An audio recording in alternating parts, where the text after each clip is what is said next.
ህይወታችንን የሚያጣፍጡ ነገሮች አሉ። ስትጠቀሚባቸው ላይፍሽን ኢንትረስቲንግ የሚያደርጉ ቅመሞች አሉ።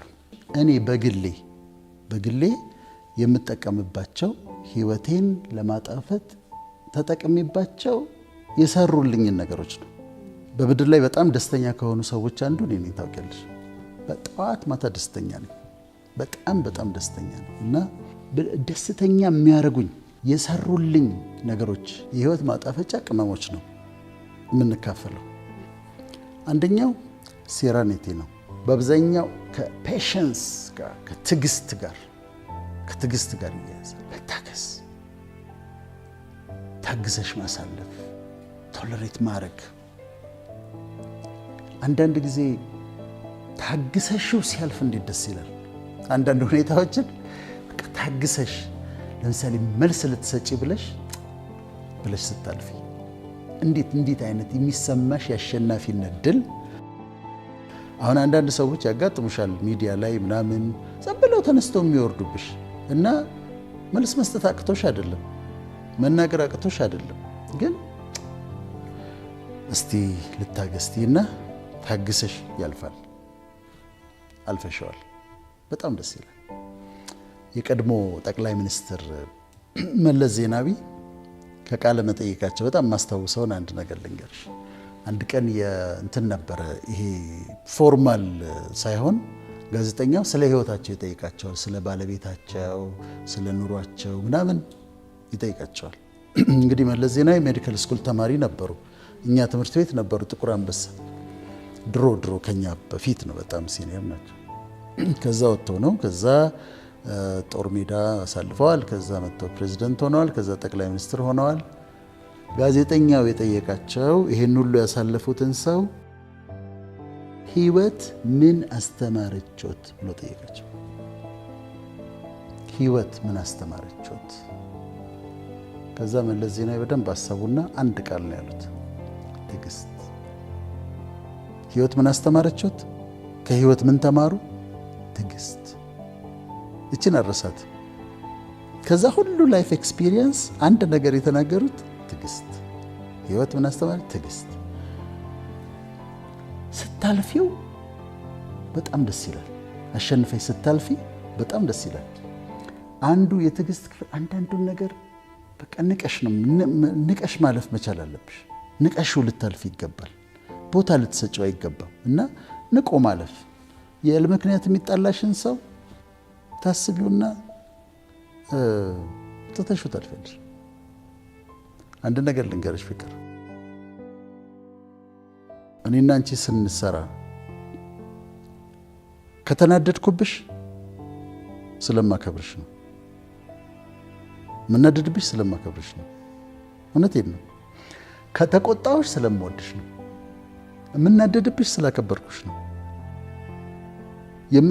ከተቆጣሁሽ ስለምወድሽ ነው። አንዳንዱንማ እኔ አልናደድበትም፣ አልቆጣውም፣ ምንም አልለውም፣ ንቄ ነው የማልፈው። እንደዛ ነው። ግን እኔ በምወዳቸው ሰዎች ላይ ነው ከተናደድኩ የምናደደው። በማከብራቸው ሰዎች ላይ ነው የምቆጣው። ከአንቺ እንዴት አንቺ እኮ እንዲህ ነሽ፣ አንቺ እኮ እንዲህ ነሽ፣ ቫልዩሽ ከፍ ያለ እንዴት አደርጊያለሽ ብዬ ነው እንጂ ከናኩኝማ ንቄ ምንም ቦታ የማልሰጣቸው። አንደኛ እግዚአብሔር ያላከበራቸው ከሆኑ፣ ከዛ ደግሞ ሊከበሩ ፈቃደኞች ካልሆኑ አልናደድባቸውም፣ አልቆጣባቸውም። አሁን ይሄ እየተከተሉ የሚሳደቡ ሰዎች አሉ አይደል? ምንም በይ ስለምንም ነገር አሁን እየተከተሉ ይጮሃሉ። አልናደድባቸውም፣ አልቆጣባቸውም፣ ቦታ አልሰጣቸውም። ስብዬ ነው የማልፋቸው። እና ትዕግስት ግን ቅድስ ሜስ ነው የምታደርጊው። ትዕግስት ሲኖርሽ ግን ፔሽንስ፣ መልስ ልትሰጪ ብለሽ ልትናደጂ ብለሽ ከዚያ የሆነ ነገር ልታረጊ ብለሽ ዝም ብለሽው ስታልፊው ስታሸንፊ ድል ታገኛለሽ። እና በጣም ትልቅ የህይወት ማጣፈጫ ነው። ሁለተኛው በጣም የረዳኝ ሲምፕሊሲቲ የሚባል ቅመም ነው። ሲምፕሊሲቲ ወይም ነገሮችን ቀለል አድርጎ ማየት፣ ማቅለል ሳይሆን ቀለል አድርጎ ማየት። ራስን አለማካበድ፣ ራስን ዝም ብሎ አለመካብ፣ ሲምፕል መሆን። አሁን ስለ ሴሌብሪቲስ አንድ ቦታ ስናገር ሴሌብሪቲስ ከሚቸገሩበት እነዚህ ታዋቂ ሰዎች ከሚቸገሩበት ነገር አንዱ ሰልፍ ኮንፋይንመንት ይባላል። ሰልፍ ኮንፋይንመንት ራሳቸው የሚፈጥሩት እስር ቤት አለ እና ምንድነው ሆም አሬስት ይባላል፣ ሃውስ አሬስት ይባላል። ሃውስ አሬስት ውስጥ ይቀመጣሉ። ለምንድን ነው? ሊወጡ ሲሉ እንትን ይላሉ፣ ይጨነቃሉ። በቃ በጣም መዋብ አለባቸው፣ በጣም መልበስ አለባቸው፣ የህዝቡን ኤክስፔክቴሽን ያሉ። ስለዚህ በጣም ካልዘነጡ መውጣት አይፈልጉም፣ ግሮሰሪ አይሄዱም፣ ወክ አያደርጉም፣ ሞል አይሄዱም፣ የትም አይሄዱም። ስለዚህ አሁን እየቀነሱ ይመጡና ከዛ ሰልፍ ኮንፋይንድ ይሆናሉ፣ እንደ እስረኛ መኖር ይጀምራሉ። እኔ ራሴን ታዋቂ ነኝ ማለት አይደለም፣ ግን አንዱ ህይወቴን ያቀለልኩበት ነገር ራሴን ሲምፕል አድርጌ ማየት ነው። ግሮሰሪ ሄዳለሁ። ግሮሰሪ አሁን ከቢሮ የታች ሸዋ ሱፐር ማርኬት አለች። በየቀኑ ሳልገባ ቀራለሁ። ገብቼ የምፈልጋትን ነገር ፒክ አድርጌ አንዲት ነገር ልትሆን ትችላለች።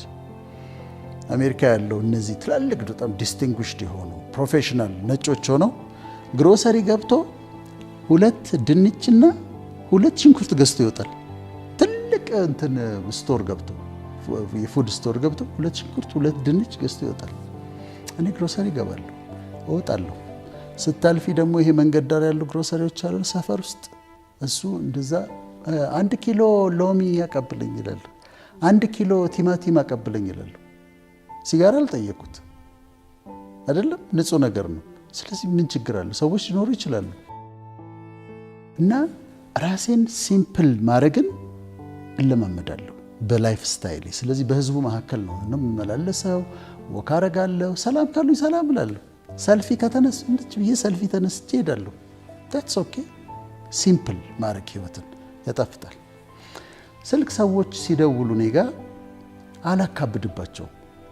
ሰላም ማልበል ምናምን አላቸው። ፍሬንድሊ ለመሆን እሞክራለሁ። ሲምፕል አድርጌ ራሴን አቀርባለሁ። ሳገኛቸው አላስጨንቃቸው። በቃ ሲምፕል ሆኜ ነው የማገኛቸው። እና ራስን ቀለል አድርጎ መያዝ ላይፍ ስታይልሽ እንደዛ ስታደርጊ ጥሩ ነው። ሀብት ሲኖር እንኳን አንዳንድ በጣም ገንዘብ ያላቸው ሰዎች ቤት ስትሄጂ ራት ይቀርባል አይደል? 6 አይነት ወጥ ይቀርባል። አሁን ምን ያደርጋል? 6 አይነት ወጥ ቀለል ማድረግ ሲምፕል ማድረግ ይቻል ነበር።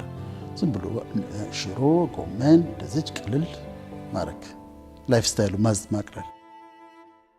ቤቱን በጣም ያከብዱትና ነጭ ምንጣፍ አነጥፈው ምናምን ይሉና ልጆች አሉ እዛ ቤት ውስጥ። ልጆቹ ሊጫወቱ ሲሉ ይቆጣቸዋል። እንዳታበላሽ፣ እሱ እንዳታደርግ፣ እዛ ላይ እንዳትጽፊ፣ እዚህ ላይ እንዳትይ። ወይ ባይሆን ላስቲክ ይሸፍኑትና ምንጣፉን ልጆቹ መጫወት አለባቸው። ልጆቹ ቃል ሊሰብሩ ይችላሉ፣ ይስበሩ፣ ያጥፉ። እንደዛ መሆን አለበትና ቀለል ማድረግ ያስፈልጋል። ከዚሁ ጋር ተያይዞ ሲምፕሊሲቲ ላይ ሴንስ ኦፍ ሂውመር ያስፈልጋል። ሴንስ ኦፍ ሂውመር ማለት ነው። ሴንስ ኦፍ ሂውመር ማለት ሌሎችን ፈገግ እንዲሉ ማድረግ ብቻ አይደለም። እሱም አንድ ሴንስ ኦፍ ሂውመር ነው። ግን ቀልድንም አንደርስታንድ የማድረግ ችሎታ ሴንስ ኦፍ ሂውመር ነው። አንቺ እየቀለድሽ እንደሆነ የመለየት ችሎታም እሱም ሴንስ ኦፍ ሂውመር ነው። ስለዚህ ሴንስ ኦፍ ሂውመር ያስፈልጋል። ስፓይስ ነው፣ ቅመም ነው። በጣም ሲሪየስ አለመሆን፣ ከመጠን በላይ ሲሪየስ አለመሆን፣ እንደ ኩስትር አለማለት እና አንዳንዴ መቀለድ፣ መሳቅ። ባለፈው አንስተነዋል። እኔ መሳቅ እወዳለሁ። የሄልዝ ቤኔፊት አለው። ለብሬንሽ ጥሩ ነው፣ ለሳምባሽ ጥሩ ነው፣ ለልብ አመታትሽ ጥሩ ነው። እና ሴንስ ኦፍ ሂውመር አንዳንዴ መቀለድ፣ ጨዋ የሆኑ ቀልዶች አሉና እነሱም መቀለድ። ይሄ በህዝቡ መካከል ስትመላለሽ በነፃነት ሲምፕል አድርገሽ ስትመላለሽ አንዱ ህይወትሽን የሚያቀልልሽ ነገር ነው። ራሴ ግን ካከበድኩት ዶክተር ወዳጀን የሚባለውን ሰው የራሴ አክብጀው ራሴ በጣም ትልቅ አርጌው በቃ እዛ ጋር መታየት የሌለበት እዛ ጋር እንትን የሌለበት በቃ ራሱን አክብዶ ሲደወልለት ተኮሳትሮ የሚያወራ ሰው ሲያገኝ ሰው ተንቀጥቅጦ እንዲያወራው የሚፈልግ አይነት ሰው ካረኩኝ ግን እኔ ነኝ የምጨነቀው። የራሴን ህይወት አከብደዋለሁ። ስለዚህ አንድ የምጠቀምበት የህይወት ማጣፈጫ ሲምፕሊሲቲ ነው፣ ወይም ቀለል አድርጎ ማየት ማለት ነው። ሶስተኛው በጣም እኔ በህይወት የረዳኝ ብዬ የማምነው ሌሎችንም ይረዳል ብዬ የማምነው ሶስተኛው ፒዩሪቲ ነው። ፒዩሪቲ ነው፣ ንጽህና ነው። ንጽህና ሲባል ያው ፊዚካል ፒዩሪቲ አለ፣ ሁሉ ጊዜ ንጹህ መሆን በቃ ጽድት ማለት። እኛ ሀገር መቼም ለሁሉ ሰው ያንን ማለት አትችይም፣ ግን ብዙ ችግር ስላለ የአኗኗር ችግር አለ፣ የውሃ ችግር አለ፣ ብዙ ችግር አለ። ሲሳካ ግን ጽድት ማለት ንጹህ መሆን። ከዛ ስትለምጂው እኔ አሁን ከእንቅልፍ ተነሳው ቀጥታ የምገባው ቀዝቃዛ ሻወር ውስጥ ነው። ሙቀ አልወድም፣ ኮልድ ሻወር ነው የምወደው። ቀዝቀዘ በጠዋት ሌሊትም ሊሆን ይችላል። አዎ ሙቅ ውሃ እያለ ሙቅ ውሃ አልወድም። በሙቅ ውሃ በጣም ነው የሚያደክመኝ። ለሰዎች ጥሩ ነው፣ አሁንም ለራሴ ግን የሚሰራልኝ ኮልድ ሻወር ነው። ንቅት ነው የሚያደርገኝ፣ በቃ እንዲህ አዌክን ነው የሚያደርገኝ። ከዛ ደግሞ በጣም ፍሬሽ ያደርገኛል እና ደስ ይለኛል። ሰው ሁሉ አቅሙ በፈቀደ መጠን በቃ ጽድት ማለት ሁሉ ነገር፣ ቤቱም ራሱም ውሃ መሽተት፣ ከተቻለ ደግሞ ቆንጆ መሽተት። እኔ ሊፍት ውስጥ ኤሌቬተር ውስጥ ሴቶች ሲኖሩ ደስ ይለኛል። ለምን መሰለሽ? የሆነች ነገር አውጥተው የሚቀቧት አንድ ነገር ቆንጆ የሚሸት ነገር አያጡ። ወይ ሎሽን አለቻቸው ወይ የሆነ እኔ አላውቅላችሁም እንግዲህ ምን እንደምታደርጉ አላውቅ፣ ግን የሆነ ቆንጆ ነገር የሚሸት ነገር አላቸው ሁሉ ጊዜ የሆነች የሚቀቧት ወይ እንደሚያደርጓትና ደስ የሚል ሽታ ታገኛለሽ። ቆንጆ ይሸታሉ። ስለዚህ ከተቻለ ቆንጆ መሽተት ጥሩ ነው። ስለዚህ ንጹህ ታደርጊያለሽ ራስ ፊዚካሊ።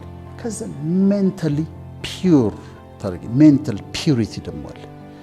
እንደ ክሪስታል ክሊር እስኪሆን ድረስ ጥላቻ ሀሳብ፣ የቂም ሀሳብ፣ የንዴት ሀሳብ እንዳይቀመጥ ማይንድሽ ውስጥ አድርገሽ ሜንታል ፒዩሪቲ ደግሞ ያስፈልጋል። በቃ የለም መጥፎ ነገር ማይንድ ውስጥ መቀመጥ የለበትም።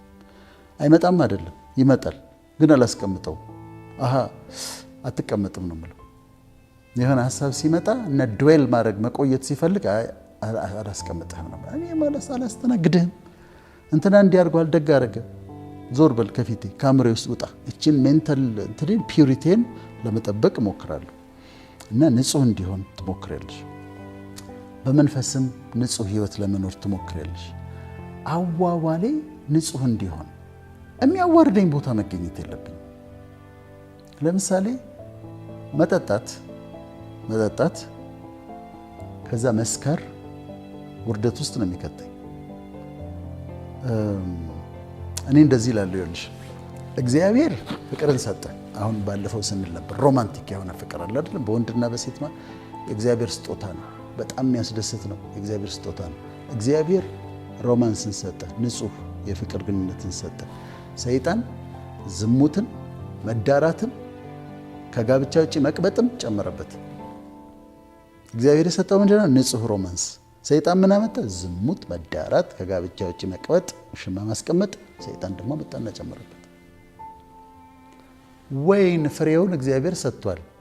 ጨምቀሽም ጁስ አድርጊው፣ ዋይንም አድርጊው። አንዳንድ ቤተክርስቲያን እኮ ዋይን ይጠቀማሉ ውጪ።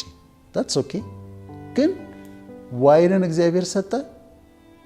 ስካርን በቃ ይሄ በቃ ዝም ብሎ ከቁጥጥር ውጪ መሆንን ሰይጣን አመጣ። ስለዚህ ዲግኒቲሽን ለመጠበቅ እኔ አሁን ክብሬን ለመጠበቅ ላለመዋረድ አልጠጣም። እንደዚህ አይነት ችግር ውስጥ የሚከተኝ ነገር ውስጥ አልገባም። የማይሆን አይነት የፍቅር ግንኙነት ውስጥ አልገባም። ወይ ዝም ብሎ መቅበጥ። ነገ ተነስታ እንደፈለገችን የማድረግ መብት አላት። ምክንያቱም ኦልሬዲ ወድቄያለሁ። ብትሰድበኝ፣ ብታዋርደኝ፣ ሚዲያ ላይ ብታወጣኝ መብቷ ነው።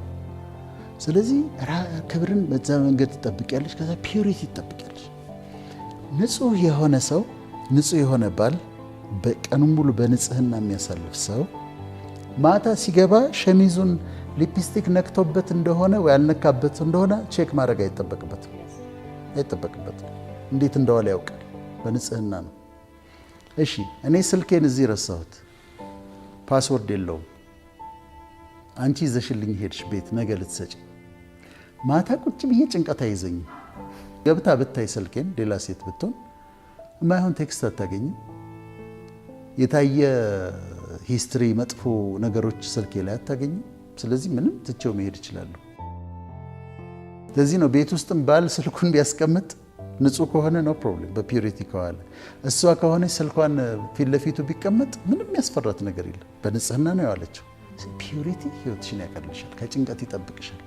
እንዲህ ቢሉብኝስ እንደዚህ ቢሆኑብኝስ ለምን አይደል? ስልክ ያዳምጣሉ ይባላሉ የደህንነቶች አይደል? እነሱ ሲነግሩኝ ያዳምጡ ነው ቢማይ ገስት ያዳምጡ። ለምን? እኔ የማወራውን ነገር አውቃለሁ። የማወራው ነገር ንጹህ እስከሆነ ድረስ ምንም ያስፈራኝ ነገር አለ? አመፅ አላስነሳ፣ ተንኮል አልሰራ፣ ግፍ አልሰራ። ያዳምጡ። that's okay። አንዳንዴ ይከታተሉሻል ምናምን ይባላል። ይከታተሉ። እንደውም ጥሩ ጥበቃ ነው የሚያደርጉልኝ። አሪፍ ነው በጣም ካረጉት እንደዛ ይከታተሉ። ጥሩ ነው። ምክንያቱም ጥበቃ ነው የሚያደርጉልኝ። እኔ አንዳንዴ የምጠረጥር ፕሮቴክት እያደረጉም እኮ ሊሆን ይችላል። እና ምንም ያስፈራሽ ነገር የለም። ኢንቨስቲጌት ይደረግ ዶክተር ወዳጀነ ቢባል ደስ ነው የሚለኝ። አካውንቶቹ ይመርመሩ ምናምን ይፈተሹ ቢባል፣ ቤቱ ይፈተሽ ቢባል ኑ ባካችሁ ነው የምለው። እና ውስጥ ይፈትሹ ነው የምለው። ለምን? የምኖረው ኑሮ አውቃለሁ። አካውንቴን ገብተው እንደውም አዝነውልኝ ሊሰጡኝ ይችላል። መንግስት የብልጽግና መንግስት ሊሰጠኝ ይችላል። ስለዚህ በፒዩሪቲ መኖር ይሄ ይረዳሻል። በኮንፊደንስ እንድትኖር ያደርግሻል። በንጽህና እንድትኖር ያደርግሻል። አራተኛው እኔ በግል የምጠቀምበትና የሰራልኝ ብዬ የምለው ቅመም ወይም ስፓይስ ትራንኩዊሊቲ ነው። ትራንኩዊሊቲ ማለት ደግሞ መረጋጋት ማለት ነው። ረጋ ማለት አሁን ለመረጋጋት የምናዛቸው ሐኪሞች መድኃኒቶች ትራንኩላይዘርስ ይባላሉ እና የሚያረጋጉሽ ናቸው። ረጋ ማለት ቴክ ኢት ኢዚ ወደዋለሁ ኤክስፕሬሽኑ ጀስት ቴክ ኢት ኢዚ። ከዛ ደግሞ ረጋ በል፣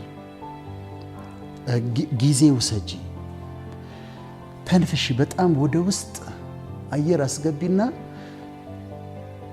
ከዛ ቀስ ብለሽ አየሩን አውጪው።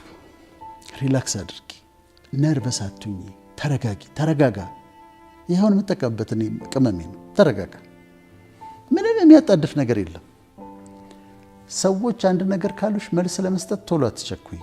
በደንብ አስቢበት። ቴክ ታይም፣ አስበሽበት። ቴክስት ከሆነ ያደረገችልሽ ትንሽ አሰብ አድርጊ። ቶሎ በፍጥነት ወይ ተናደሽ ምናምን መልስ አትስጫት።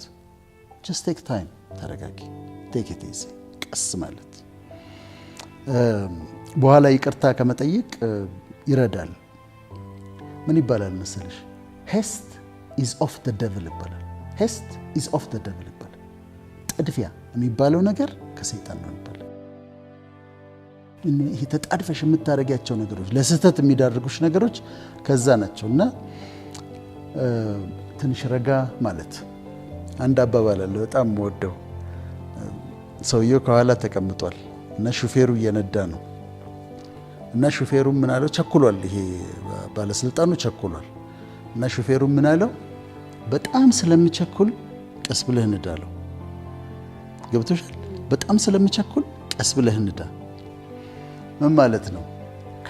አሁን በጣም ልቸኩል ብለህ ከገባህ ወይ ትጋጫለህ ወይም መንገድ ትስታለህ፣ ኤግዚት ትስታለህ። ስለዚህ በጣም ስለምቸኩል ቀስ ብለህ ንዳ አለው። መረጋጋትን ያስተምርሻል። በባህላችን የነ ቶሎ ቶሎ ቤት ግድግዳው ሰንበሌጥ ይባላል። ሲሮጡ የታጠቁት ሲሮጡ ይፈታል ይባላል። እና ጥድፊያ ስህተት ውስጥ ያስገባሻል። ስለዚህ መረጋጋት ያስፈልጋል። ሰከን ማለት ያስፈልጋል። የሕክምና ስህተቶች ለምንድን ነው የሚሰሩት? አሁን አንዳንድ ሰርጅኖች በጣም ጎበዝ ነው፣ ግን ቶሎ አንድ 4-5 የሚሰሩት ፔሸንት ይኖራቸዋል። እና ቶሎ ቶሎ ሰርቼ ልጨርስ በቃ አሪፍ ነኝ ብሎ እንትን ሲሉ የማይሆን አርተሪ ይቆርጣል።